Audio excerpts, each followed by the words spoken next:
Hey, my name's Nick. So I thought for my project it would be cool to track a piece of media through the Special Collections Library. Just walk with me for a minute. So I'm a dog, I'm a nearly graduated dog, and I was thinking, man, it would be cool if I could find some really old footage of UGA mascots through the years. And so I went up here and I tracked the whole process, and I want to take you along. So come on up. The whole process starts here, at a computer in the third floor of Special Collections. People with research needs can use the library's search function to alert the archivist what they're looking for.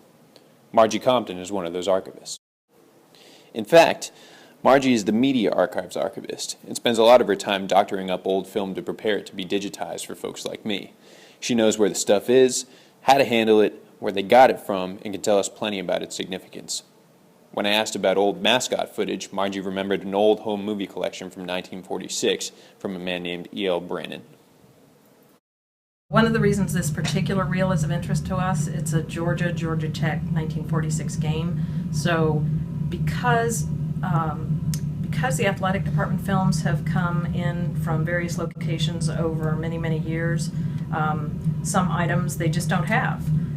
So I'm checking the athletic department collection to find out if we have the 1946 Georgia Tech game, because if we don't, and somebody else has filmed it, that would be of interest to athletics, and I would want to somehow link that in the finding aid so people who, if we didn't have the Georgia Tech game from 46, we could make note of that somewhere in a record and someone could find this home movie collection that does have.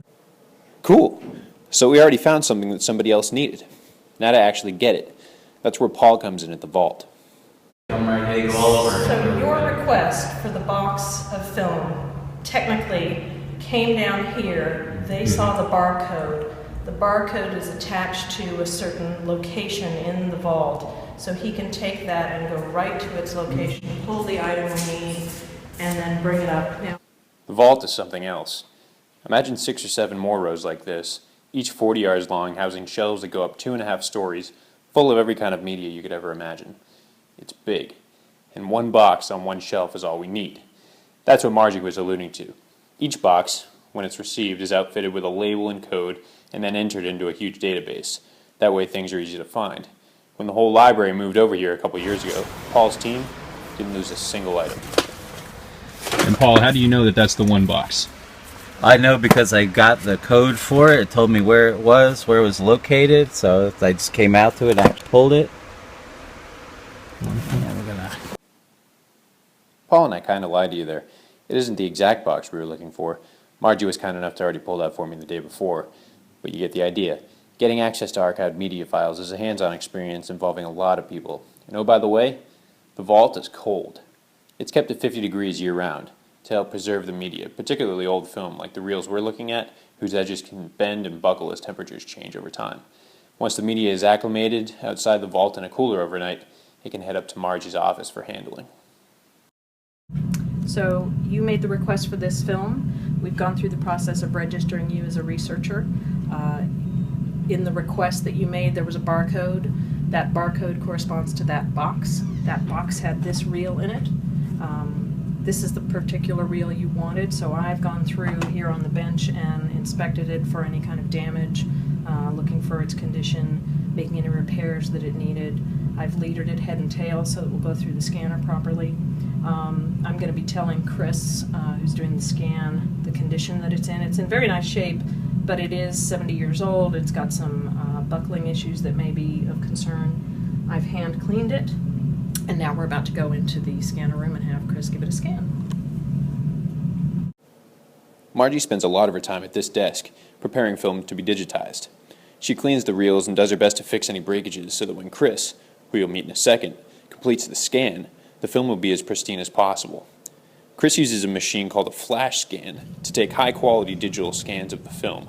The program allows him to manipulate coloring and balance out the images in places where the film may have buckled and warped over time.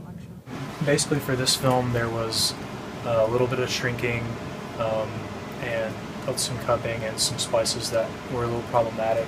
So basically what I was able to do is do a first pass through about half of the film, and then I had to adjust where the camera was hitting the film, because once it got a little shrunken, it would not capture the same area. So I had to do a second pass with a different camera position, different focus, and all of that. And then I would just stitch those two files together to make the final video. The final product is a beautiful rendering of a home movie shot on Kodachrome by a man named E.L. Brannon in Athens at the 1946 Georgia Tech game. Clearly present are Butch and Tuffy, Bulldog mascots that predate even Uga by 10 years. This was actually their first official game. Once the scan is complete, the footage is loaded onto a server that can be accessed by me in a research room, and the process is complete.